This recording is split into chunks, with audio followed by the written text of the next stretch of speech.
रामकृष्ण हरी. मी तनिष्का शिंदे तुम्हा सर्वांचं आपल्या आपुलकी विचारांची आपल्या YouTube चॅनलमध्ये स्वागत करते. मित्रांनो, आयुष्य खूप सुंदर आहे, पण या सुंदर आयुष्यात सुख दुःख अडीअडचणी संकट येतच राहतात. कारण आपल्या आयुष्याचा प्रवास हा सरळ हायवेवरून नसतो, तर कधी कधी तो वळणाचा असतो आणि चढ उतारांचा असतो, बरोबर. मग या चढ उतारांवरती किंवा वळणावरती आपल्याला संकट सुख दुःख या सगळ्या गोष्टींना सामोरं जावं लागतं. बऱ्याचदा काही संकटातून आपल्याला अशी दुःख मिळतात जी दुःख आपण पचवू शकत नाही. माणूस वरून आनंदी दिसतो, पण त्या दुःखात आतून पिचत असतो, बरोबर. बघा, आपलं आयुष्य एका फुग्यासारखं आहे. फुगा 2 रुपयाला मिळतो ना, तो फुगा. त्या फुग्यासारखं आपलं आयुष्य आहे. तुम्ही म्हणाल कसं बरं? साधं सोपं आहे. त्या फुग्यामध्ये हवा भरली, इक्वल हवा असली तर तो फुगा छान खेळण्यासारखा होतो, खेळण्यासाठी तो वापरला जातो, बरोबर. मग तोच फुगा, त्या फुग्यामध्ये जरा जास्त हवा भरली, हवेचं प्रेशर जरा जास्त झालं तर तो फुगा फुटतो. तसंच आपल्या आयुष्यामध्ये जर आपण जास्त प्रेशर घेतलं, जास्त स्ट्रेस घेतला तर आपलं आयुष्य डिस्ट्रॉय होऊन जातं. मग हा स्ट्रेस किंवा हे आपल्या आयुष्यामध्ये जे डिस्टर्बन्स क्रिएट होतं, हे कशामुळे होतं बरं? तर आपण आपली दुःख इतकी मोठी केलेली असतात. बऱ्याचदा दुःख मोठी पण असू शकतात, पण आपल्याला असं वाटतं की आपलं दुःख खूप मोठं आहे, खूप मोठं आहे, म्हणून आपण त्या दुःखाला कुरवाळत बसतो. वरून आनंदी असतो, पण मनातून दुःखी असतो.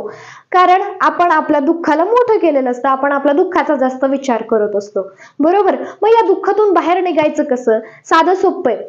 फुगा फुटू नये म्हणून आपण त्यातली थोडीशी हवा कमी करतो. तसंच आपल्या डोक्यातलं प्रेशर, स्ट्रेस, टेन्शन सगळं बाजूला काढायचं.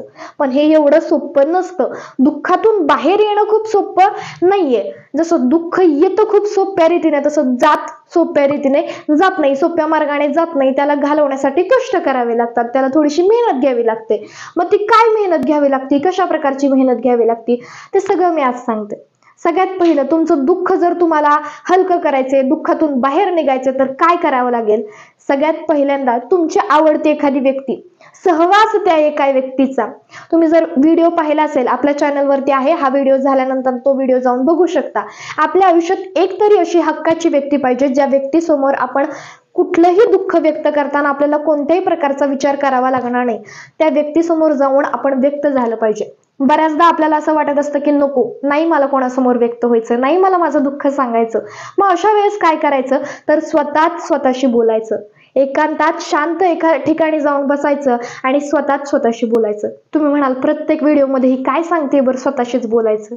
मित्रांनो, जेवढं तुम्ही स्वतःशी बोलाल ना, तेवढं तुम्ही स्वतःला कॉन्फिडंटली बनवाल आणि स्वतःला कॉन्फिडन्सनी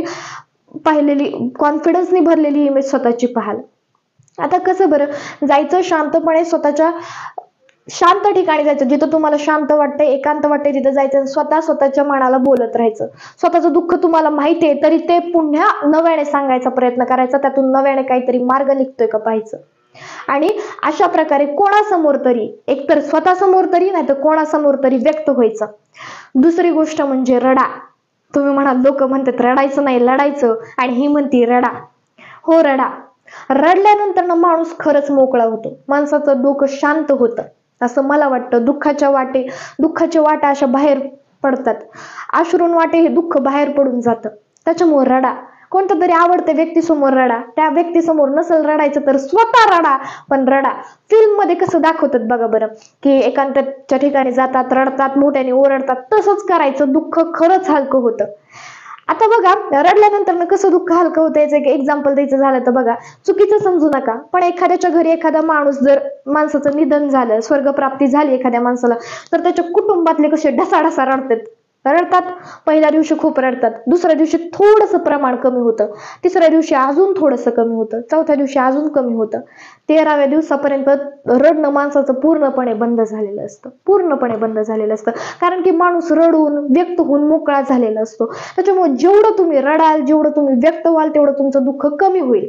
आणि तिसरी सगळ्यात महत्वाची गोष्ट, स्वतःच्या मनाला रोज एक गोष्ट सांगा, तुझं दुःख मोठं नाहीये, तू त्याला मोठं केलंयस. तुझं दुःख मोठं नाहीये, तू त्याला मोठं केलंयस. या दुःखातून जर तुला बाहेर निघायचंय तर तुला दुसरं तिसरं कोणी बाहेर काढणार नाही.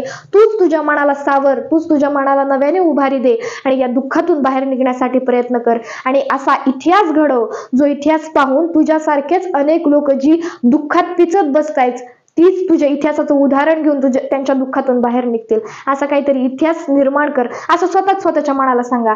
कारण एक गोष्ट लक्षात ठेवा, तुमच्या आजूबाजूला 1000 लोकांची गर्दी असते, 1000 लोकांची गर्दी असते, पण त्या 1000 लोकांमधला एकही व्यक्ती गरजेच्या वेळेस कधीच येत नसतो. म्हणून संघर्ष आयुष्यात एकट्यालाच करावा लागतो. मग अशा वेळेस सुद्धा स्वतःसाठी स्वतःला एकट्यालाच उभारावं लागतं, हे स्वतःच्या मनाला सांगा. 75% दुःख निघून जाईल या गोष्टींमुळे, आणि हळूहळू तुम्ही त्या दुःखातून बाहेर निघाल. दुःखात पिचत बसायचं नाही, दुःखातून बाहेर निघायचं. कारण आपण वरून आनंदी दिसतो, पण हे दुःख आपल्या मनाला हळूहळू पोखरत असतं. आणि हे दुःख हळूहळू जसं पोखरत जातं ना, तसं तसं हळूहळू आपल्या आयुष्यात आपण डिस्ट्रॉय होत जात असतो. आणि कधी हे दुःख पूर्ण मनाला पोखरेल आणि कधी आपण आपल्या आयुष्यात पूर्णपणे डिस्ट्रॉय होऊ, हे आपणच सांगू शकत नाही. कारण एक गोष्ट लक्षात ठेवा, ज्यावेळेस तुम्ही ह्या गोष्टी स्वतः करताना त्यावेळेस खूप सारा परिणाम होतो. ह्याचं उदाहरण द्यायचं झालं ना, तर सिंधुताई सपकाळ आयुष्यात एक वेळ अशी आली होती की ते एकट्या होत्या, ओसाड पडलेल्या वटवृक्षाप्रमाणे एकट्या होत्या. पण ते ओसाड पडलेलं वटवृक्ष ज्यावेळेस एकटं होतं त्यावेळेस काय म्हटलं होतं माहितीये? सारे झरे सुखाचे आहेत आटलेले, शिवता मला ना आले आयुष्य माझे फाटलेले, शिवता मला ना आले आयुष्य माझे फाटलेले. पण हेच ओसाड पडलेलं वटवृक्ष, त्याचं एक छोटंसं बियाणं जेव्हा मातीत पडतं आणि त्या मातीतून पुन्हा अंकुर घेऊन जन्माला येतं, त्यावेळेस आपल्या सर्वांची, लाखो मुलांची, अनाथांची आई अशी स्वतःचा परिचय घडवून देते ती माई आहे. मग त्या माईने जर स्वतःचं दुःख विसरून दुसऱ्यांसाठी जगायला शिकली, तसं आपण का नाही जगायला शिकू शकत? तसंच आपण आपल्या दुःखातून बाहेर निघायचा प्रयत्न केला पाहिजे. ज्यावेळेस आपण स्वतःहून प्रयत्न करेल त्यावेळेस आपण आपल्या दुःखातून 100% बाहेर निघणार आहे. तर हे काहीतरी पर्याय जर केले ना, व्यक्त व्हायला शिका, रडा, मन मोकळ्यापणाने रडा, लोक काय म्हणतील याचा विचार करू नका, आणि स्वतःच्या मनाला कॉन्फिडन्स देत राहा, स्वतःला बूस्ट करत राहा. 100% दुःखातून बाहेर निघणार. कितीही मोठं दुःख असू द्या, कितीही छोटं दुःख असू द्या, तुम्ही त्यातून बाहेर निघणारच. तर मित्रांनो, हा होता आपला आजचा व्हिडिओ. आवडल्यास लाईक करा, चॅनलला सबस्क्राईब करायला विसरू नका. त्याचबरोबर व्हिडिओ कसा वाटला हे कमेंट करून सांगायला विसरू नका. Thank you for watching my video. Stay tuned for the next video. Ramkrishna Hari.